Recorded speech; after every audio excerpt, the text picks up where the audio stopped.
So now in the second part, I'm just going to blend out these layers, or this, minimize this a little bit, zoom out a little bit again, and now we still have the problem that we don't have blacks or whites. So what I'm going to do is double click here on my layer and get into my layer style.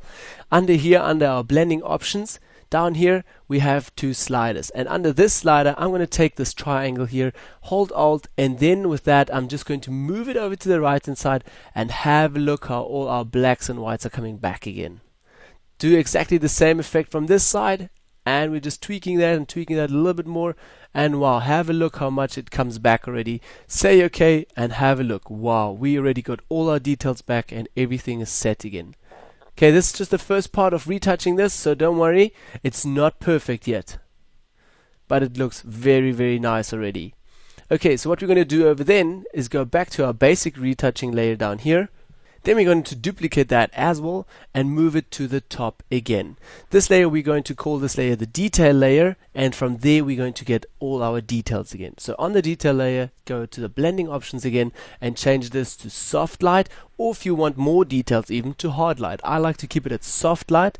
And now we're also going to convert it to a smart object again. So right click and say convert to smart object. And now what we're going to do is take it up to filters again, and we're going to say other high pass, and we're going to add another high pass onto that layer.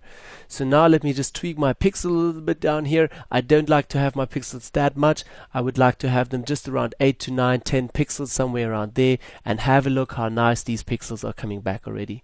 Okay, over here say 8 pixels, and we have a lot of details there already, so maybe 9 pixels, that's good to me. Say OK.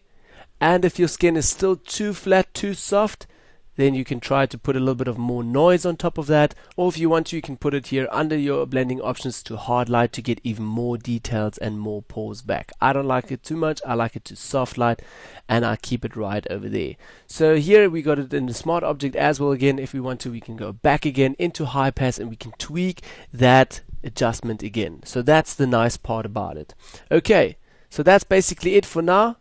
I'm just going to zoom out again a little bit over here, and now what we're going to do is take both of these layers and put them again to a group. So with Command select both and then press Command G, and we're just going to place that in a group called Skin Retouching and Details, or maybe just Skin and Details.